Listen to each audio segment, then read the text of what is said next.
apa atau ada kejanggalan. Ada lagi sekarang pernyataan bahwa ini pengacara bilang salah tangkap dan sebagainya gitu kan. Pengakuan dari Saka Tatal yang sudah divonis Saka Tatal itu kan itu termasuk seperti saya dulu itu waktu saya diomongin sama yang teroris yang 13 Jadi orang. mengada-ngada menurut Anda Pak Ari? Bahwa dia disiksa? Saya tidak mengatakan dia mengada-ada. Kemungkinan benar, kemungkinan tidak. Oke, tapi sebentar. kalau memang dia begitu ya, ini bukan sekali. Sekarang kemudian, wow kalau itu penyidikan itu salah enggak. Dia boleh mengadu kepada polisi ataupun siapapun yang ngelapor untuk menuntut polisi yang menganiaya dulu itu. Oke, sebentar Pak dia Ari. gitu. Saya tertarik dengan pernyataan Anda tadi. Ini ada orang sengaja framing untuk mengolok-olok polisi. Bukan Biar orang. konyol. Ini ada suatu kekuatan ya. Kekuatan yang siapa ingin nih, Pak? membuat ya. Ada institusi lain maksudnya atau Bukan. siapa? Maksud saya gini. Opini publik itu tercipta daripada media sosial yang Ya, berkembang. yang beredar ya. Bapak pengacara itu ngomong bahwa ini salah tangkap, dipikirnya adalah terjadi salah tangkap.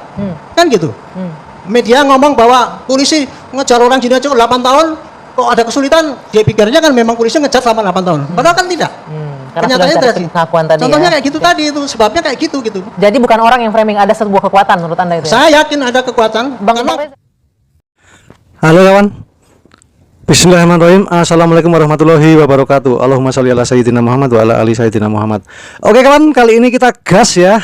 Kita simak pernyataan Pak siapa itu yang Pak penasihat Kapolri itu, Pak Arianto Sutadi ya namanya. Yang dimana dulu dia menggebu-gebu membela Rudiana dan membela otomatis adik-adik letengnya. Ya otomatis dibela karena sebagai rasa solidaritas.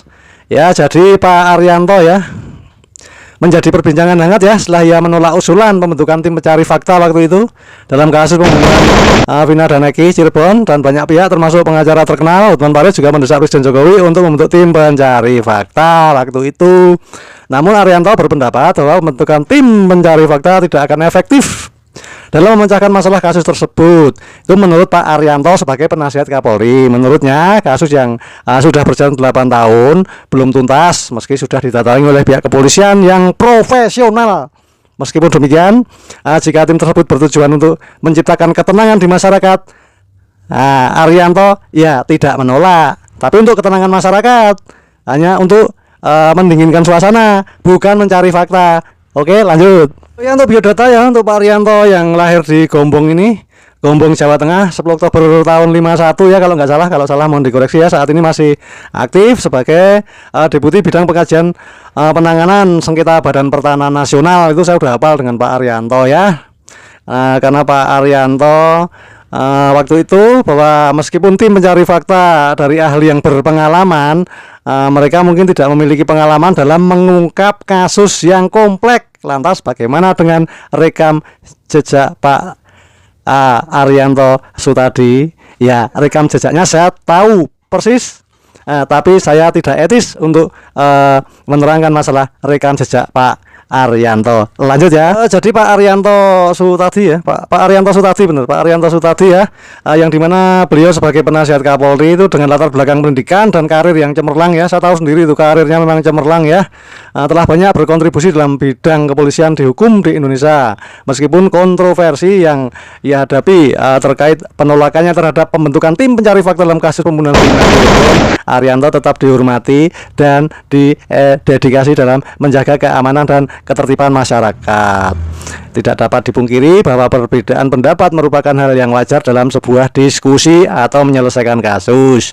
Semoga langkah-langkah yang diambil oleh pihak yang berwenang membawa keadilan bagi keluarga korban untuk menyelesaikan kasus ini. Untuk keluarga korban tidak perlu ya, karena anaknya sudah meninggal, sudah dipanggil oleh Allah Subhanahu wa taala, ya kirim doa aja.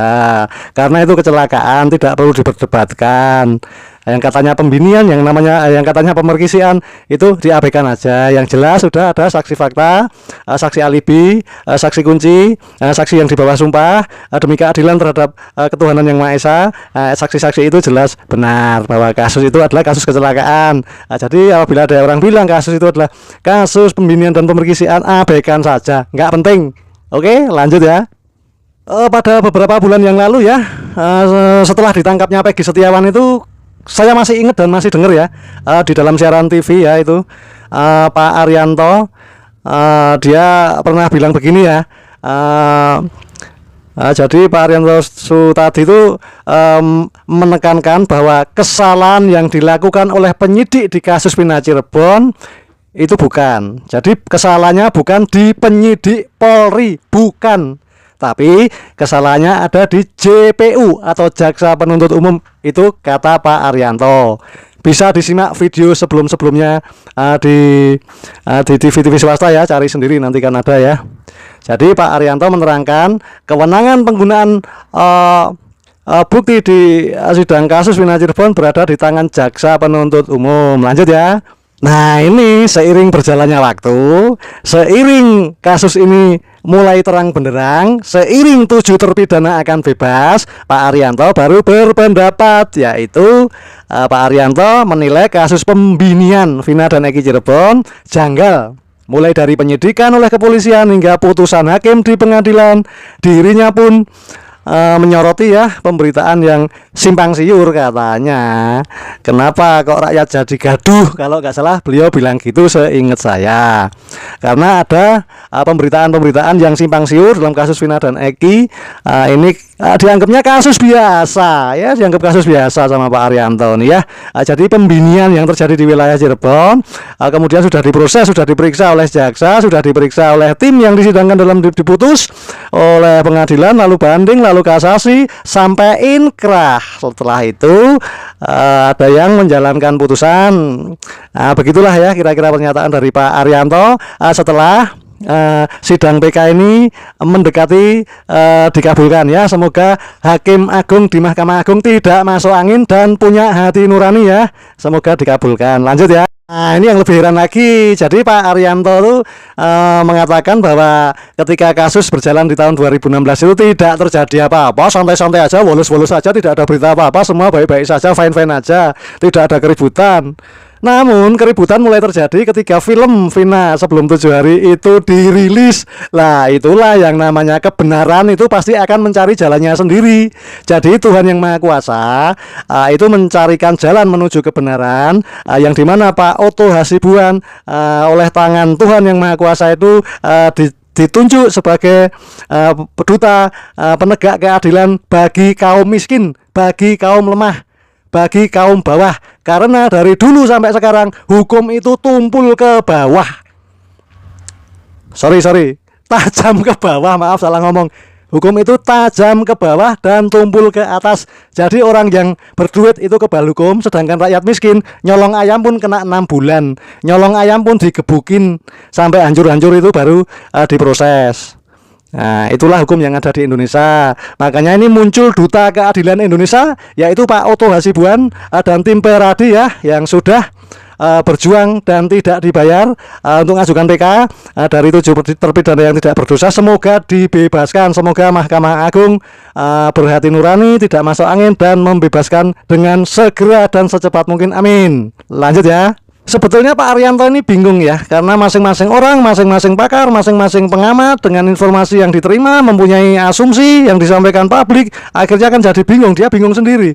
Padahal loh, kenapa mesti bingung? Saksinya aja udah bermunculan, saksi mahkota, saksi fakta, saksi kunci sudah pada bermunculan dan disumpah di atas Quran demi keadilan yang berdasarkan terhadap Tuhan yang Maha Kuasa, dan saksi-saksi ini menyaksikan sendiri dengan mata kepalanya sendiri, yaitu Pak Adi Purnomo, Oki, Pak Ismail, itu melihat dengan mata kepalanya sendiri bahwa kasus itu adalah kasus kecelakaan tunggal yang diakibatkan si almarhumah Vina dan Eki ini sebelumnya minum minuman keras dan minum obat-obatan terlarang, sehingga naik motornya ugal-ugalan, posisi gerimis, dan motornya terlempar. Motornya aman, cuma terlempar, jadi cuma lecet. Dan kedua tubuh almarhum dan almarhumah itu mengenai tiang JPU, lampu penerangan apa itu kok JPU?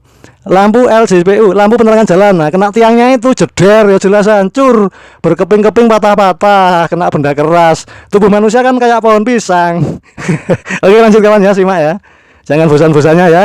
Kita kawal terus ya sampai Mahkamah Agung mengabulkan permohonan PK dari 7 terpidana ya. Kita kawal terus, pokoknya gas. Seperti itu, ada Itu sebuah juga kan ya. kekuatan. Tetapi kenapa kok jadi rame sekali? Jauh, enggak, tapi kalau nggak jauh sih kalau saya mikir ada kekuatan. Sorry gini Bu ya. Saya polisi. Hah? Dan saya bukan polisi orang membela kalau polisi jelek. Ya. Kalau polisi jelek, saya bilang polisi goblok, itu harus ditindak. Tapi kalau polisi sudah berbuat sebaik mungkin dan menurut kacamata saya sudah benar gitu ya, jangan disudutkan bahwa polisi itu berbuat salah sehingga polisi itu seakan-akan kalau perlu dibubarkan gitu. Kira-kira Oke. begitulah. Oke. Sehingga itulah muncul-muncul Oke. lalu lintas ya. Bagaimana dengan orang itu ya remuk di sininya, kemudian hancur di sininya, helmnya utuh, sudah dua babak belur. Menurut autopsi hasilnya adalah dia kematiannya itu karena benda keras itu tadi, hancurnya gitu. Bagaimana menerangkan itu keterangan bahwa itu kecelakaan lalu lintas? Kan bisa dibayangkan, kan sulit untuk mencapai itu. Jadi temuan satu itu nggak bisa langsung diambil kesimpulan bahwa ini seperti itu. Itulah janggalan itu, kejanggalan itu muncul apabila masing-masing menafsirkan dengan persepsinya masing-masing. Ya, ini tergantung Itu yang terjadi. persepsi. Ya, Tapi persepsi bagaimana Pak masing-masing. dengan menyita tadi batu yang dalam penguasaan Sudirman dan juga botol mineral yang dalam penguasaan Sudirman? Penyitaan itu Ibu ya, itu bukan berarti itu wah kejadian gini-gini batunya dari situ gitu ya. Yang saya dengar nih ya, di keler ke situ, si Sudirman itu ini gini-gini. Oh iya Pak, ini dulu balok yang pakai untuk mukul. Ini batu yang untuk ini. Ketika itulah kemudian disita lah. Nah kan disita saat itu menyitanya. Tapi barang itu memang dulunya pernah dipakai gitu. Itu ditafsirkan ke bagaimana mungkin kejadian untuk melempar kemudian memang diambil lagi. Nah itu kayak gitu kan kesimpulan sendiri itu. Jalan pikiran sendiri tak dianggap itu sebagai janggal gitu. Contoh lagi, oh ini kan ada tusuk dan sebagainya itu. Luka tusuk ada di sini gitu kan. Tapi saya periksa ternyata kaosnya itu tidak bolong. Kaosnya tidak bolong, Padahal betul. terangannya ya, yang saya dengar itu, ketika habis diajar itu, dibawa, dipakaikan baju lagi itu loh. Ya kan waktu ditusuk kan nggak bolong kaosnya, setelah itu dipakaikan nggak bolong, itu ditafsirkan bahwa nggak mungkin itu ditusuk. Gitu. Seperti itulah, jadi penafsiran kayak gitu itulah yang dia pakai untuk sebagai suatu kejanggalan gitu ya. Nah makanya itu saya bilang ya, ini kan seakan-akan mengkoreksi penafsiran hakim menurut saya. Para penguasa hukum ini mengkoreksi penafsiran hakim. Tapi kemudian menyalahkan tugas polisi. Saya pensiunan polisi ya, bukan saya melindungi polisi, enggak. Oke. Tapi saya hanya ingin menerangkan apa yang terjadi itu dan apa yang menjadi kebingungan. Nah kalau menurut saya kejelasan nggak itu tadi. Baik. Jadi itu tadi yang terjadi kayak gini, maka masing-masing menafsiran sendiri. Kalau saya kuncinya adalah nantilah lihatlah apakah kinerja polisi ini memang betul-betul benar apa tidak. Itu